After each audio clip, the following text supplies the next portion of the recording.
আসসালামু আলাইকুম। সবাইকে স্বাগত জানাচ্ছি আমি নাইম ফাথম মুবিন। শুরুতে সংবাদ শিরোনাম। বাংলাদেশের সর্বশেষ গুরুত্বপূর্ণ আপডেট সংবাদে আপনাকে স্বাগত। শুরুতেই সংবাদ শিরোনাম, পরে বিস্তারিত। প্রথমেই জানাবো আমাদের হাতে থাকা সর্বশেষ গুরুত্বপূর্ণ সবথেকে তাজা আপডেট সংবাদ। অভয়নগরের যুবককে পিটিয়ে এবং কুপিয়ে হত্যা। যশোরের অভয়নগরে রিয়াজ হোসেন নামের এক যুবককে পিটিয়ে এবং কুপিয়ে হত্যা করেছে দুর্বৃত্তরা। গতরাতে 1টার দিকে উপজেলার প্রেমবাগ ইউনিয়নের ধলিরগাতি সরকারি প্রাথমিক বিদ্যালয় মাঠে এমন ঘটনা ঘটে। জানাবো জামাতকে যুবদলের সভাপতি সস্তা রাজনীতি পরিহার করে সুস্থ ধারা রাজনীতিতে ফিরুন। বাংলাদেশ জাতীয়তাবাদী যুবদলের সভাপতি আব্দুল মোনায়েম মুন্না জামাতের প্রতি আহ্বান জানিয়ে বলেছেন যে সস্তা রাজনীতি পরিহার করে সুস্থ ধারার রাজনীতিতে ফিরে আসুন। আজ রাজধানী নয়াপল্টনে বিএনপির কেন্দ্র কার্যালয়ের সামনে অপপ্রচার ও শিষ্টাচার বহির্ভূত রাজনীতির বিরুদ্ধে আয়োজিত প্রতিবাদ সমাবেশে তিনি এসব কথা বলেন। এদিকে বাংলাদেশ মিয়ানমার সীমান্তের ২৮ কিলোমিটার জুড়ে মাইন আতঙ্ক।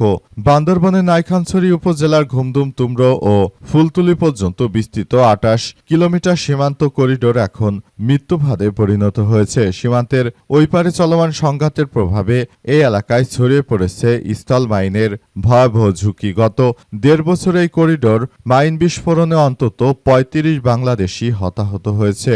এর মধ্যে বিজিবির বেশ কয়েকজন সদস্য রয়েছে।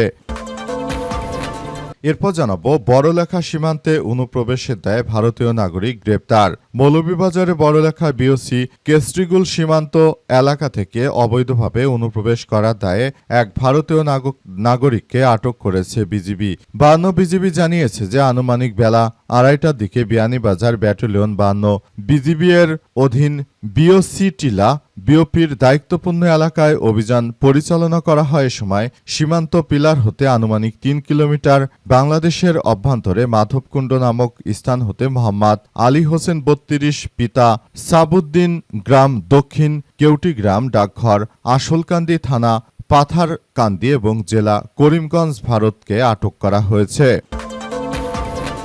এবং সর্বশেষ জানাবো লন্ডনে এনসিপির ইউকে অ্যালায়েন্সের নাগরিক সংবর্ধনায় হাসনাত আব্দুল্লাহ বললেন, সবার জন্য সেবা নিশ্চিতের আগে বিশেষ কোনো সুবিধা নেব না। দেশে সকল নাগরিকদের সমান মর্যাদা ও সমধিকার প্রতিষ্ঠা না হওয়া পর্যন্ত আমি ব্যক্তিগতভাবে কোনো সুবিধা নেব না বলে জানিয়েছেন জাতীয় নাগরিক পার্টি এনসিপির এমপি হাসনাত আব্দুল্লাহ। তিনি আজ লন্ডনে দাঁড়িয়ে সব কথা জানিয়েছেন। লন্ডনে তার উপর বেশ কয়েক দফায় হামলার ঘটনা ঘটেছে। প্রিয় দর্শক, এতক্ষণ শুনছিলেন সংবাদ শিরোনাম, এবারে বিস্তারিত। তবে তার আগে বন্ধুরা অনুরোধ থাকবে এই সংবাদটিতে একটি লাইক দিন।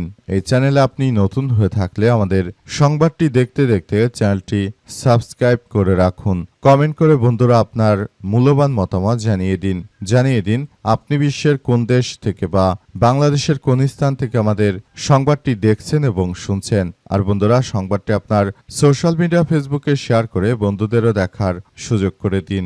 আজকের এই সংবাদ সম্পর্কে আপনার মূল্যবান মতামত কমেন্ট বক্সে কমেন্ট করে জানিয়ে দিন। গাজা যুদ্ধে আপনি যদি নিরীহ ফিলিস্তিনিদের ভালোবেসে থাকেন, কমেন্টে ইয়েস লিখে পুরো বিশ্বকে আমাদের এই তাজা আপডেটটি দেখার সুযোগ করে দিন। এবারে বিস্তারিত। বাংলাদেশ মিয়ানমার সীমান্তে ২৮ কিলোমিটার জুড়ে মাইন আতঙ্ক। বান্দরবানের নাইখানছড়ি উপজেলার ঘুমতুম তুমরু ও ফুলতুলি পর্যন্ত বিস্তৃত ২৮ কিলোমিটার সীমান্ত করিডোর এখন মৃত্যুফাঁদে পরিণত হয়েছে। সীমান্তের ওই পারে চলমান সংঘাতের প্রভাবে এই এলাকায় ছড়িয়ে পড়েছে স্থল মাইনের ভয়াবহ ঝুঁকি। গত ১.৫ বছর এই করিডোরে মাইন বিস্ফোরণে ৩৫ জন বাংলাদেশি হতাহত হয়েছে। নিহত হতাহতের মধ্যে স্থানীয় বাসিন্দা, রোহিঙ্গা, জেলে, কৃষি শ্রমিক এবং সীমান্তিরক্ষী বাহিনী বিজিবি সদস্যরাও। সর্বশেষ গত ৮-৯ জুন নাইখানছড়ি ঘুমদুম অংশে স্থলমাইন বিস্ফোরণে আব্দুল খালেক নামের এক যুবক নিহত হয়। এর আগে গত ২৪শে মে একই উপজেলার ভালুকিয়া এলাকায় মাইন বিস্ফোরণে ৩ জন নিহত হয়েছে। ২০২৫ সালের জানুয়ারি থেকে এ পর্যন্ত ফুলতলি, লেম্বুছড়ি, জামছড়ি, তুমরু ও ঘুমধুম এলাকায় একের পর এক মাইন বিস্ফোরণের ঘটনা ঘটছে। সংশ্লিষ্টদের মতে এর মূল কারণ হল মিয়ানমারের রাখাইন রাজ্যে চলমান সশস্ত্র সংঘাত। সংঘাতের ফলে মূলত এই এলাকা দিয়ে মিয়ানমার থেকে সশস্ত্র সন্ত্রাসীরা তারা বাংলাদেশের অভ্যন্তরে ঢুকে পড়ে এবং তারা মূলত এই ধরনের কার্যক্রম চালিয়ে তারপর সবকিছু ধ্বংস করছে। এদের বিরুদ্ধে সবাইকে খুবই সচেতনভাবে কার্যক্রম চালাতে হবে।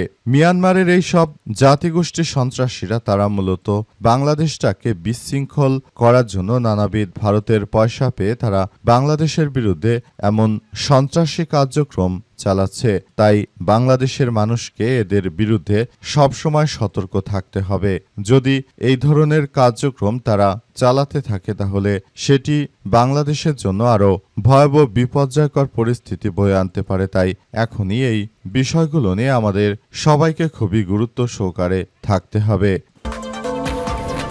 অভয়নগরে যুবককে পিটিয়ে এবং কুপিয়ে হত্যা। যশোরের অভয়নগরে রিয়াজ হোসেন নামের এক যুবককে পিটিয়ে এবং কুপিয়ে হত্যা করেছে দুর্বৃত্তরা।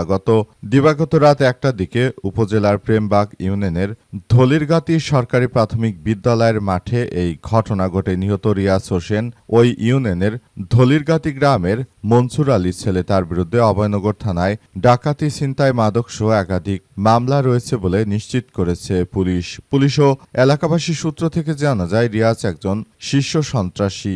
মাদকের সঙ্গে তার সংশ্লিষ্টতা ছিল। দিবাগত রাতে কে বা কারা ধলিরগাতি সরকারি প্রাথমিক বিদ্যালয়ের মাঠে রিয়াজকে পিটিয়ে ও কুপিয়ে ধারালো অস্ত্র দিয়ে কুপিয়ে ফেলে রেখে যায়। খবর পেয়ে পুলিশ ঘটনাস্থল থেকে গুরুতর আহত অবস্থায় তাকে উদ্ধার করে উপজেলা স্বাস্থ্য কমপ্লেক্সে নিয়ে গেলে কর্তব্যরত চিকিৎসক তাকে মৃত ঘোষণা করে। উপজেলা স্বাস্থ্য কমপ্লেক্সের মেডিকেল কর্মকর্তা ডাক্তার মোহাম্মদ সবুজ বলেছেন যে দিবাগত রাতে রিয়াজ হোসেন নামের এক যুবককে মৃত অবস্থায় হাসপাতালে আনা হয়। তার মাথা এবং শরীরের বিভিন্ন স্থানে ক্ষয়ক্ষতির চিহ্ন রয়েছে। অতিরিক্ত রক্তক্ষরণে তার মৃত্যু হয়েছে বলে ধারণা করা হচ্ছে। এ ব্যাপারে গতকাল বুধবার সকালে উভয়নগর থানার ভারপ্রাপ্ত কর্মকর্তা মোহাম্মদ নুরুজ্জামান বলেছেন যে দুর্বৃত্তদের হামলায় রিয়াজ হোসেন নামের একাধিক মামলার আসামি নিহত হয়েছে। উক্ত ঘটনার পর ওই এলাকায় এখন পরিস্থিতি থমথমে অবস্থা বিরাজ করছে। উক্ত মাদক কারবারিকে কে বা কারা হত্যা করেছে সেসব বিষয় নিয়ে এখন পর্যন্ত কোনো ঘটনা ঘটার আসলে বিষয় সম্পর্কে জানা যায়নি। এই ঘটনায় পরিস্থিতি থমথমে অবস্থা বিরাজ করছে। জামাতকে যুবদল সভাপতি বললেন, সস্তা রাজনীতি পরিহার করে সুস্থ ধারা রাজনীতিতে ফিরে আসুন।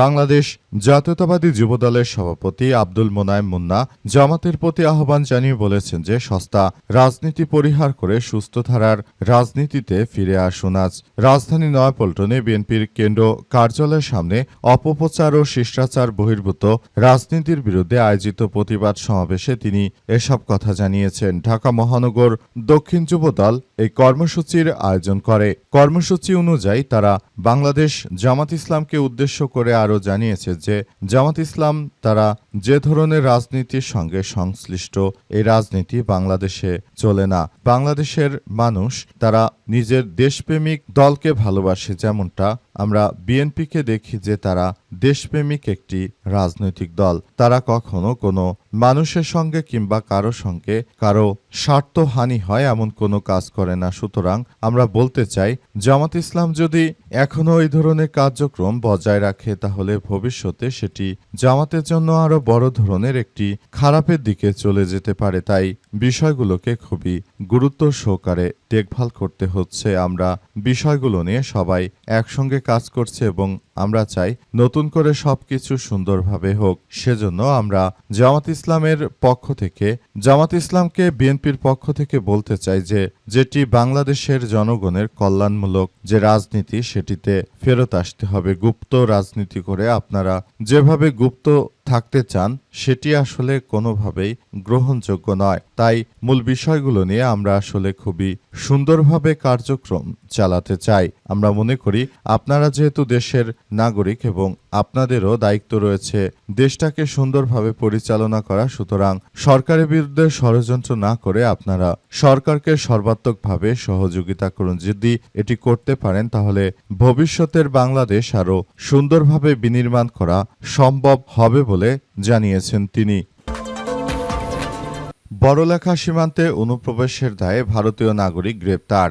মৌলভীবাজারে বড়লেখা বিওপি কেস্ট্রিগুল সীমান্ত এলাকা থেকে অবৈধ অনুপ্রবেশ এর দায়ে ভারতীয় নাগরিককে আটক করেছে 52 বিজিবি জানিয়েছে যে আজ আনুমানিক বেলা 2:30টায় বিয়ানীবাজার ব্যাটালিয়ন 52 বিজিবির অধিনায়ক আওতাধীন সিটিলা বিওপির দায়িত্বপূর্ণ এলাকায় অভিযান পরিচালনা করা হয়। এ সময় সীমান্ত পিলার হতে আনুমানিক 3 কিলোমিটার বাংলাদেশের অভ্যন্তরে মাধবকুণ্ড নামক স্থান হতে মোহাম্মদ আলী হোসেন 32 পিতা সাবুদ্দিন গ্রাম দক্ষিণ কেউটি গ্রাম ডাকঘর আশলকান্দি থানা পাথরকান্দি এবং জেলা করিমগঞ্জ ভারত আটক করা হয়েছে। বিজিবি জানিয়েছে যে প্রাথমিক জিজ্ঞাসাবাদে আটক ব্যক্তির পরিচয় যাচাই বাছাই করার পর তাকে ভারতীয় নাগরিক বলে প্রতীয়মান হয়েছে।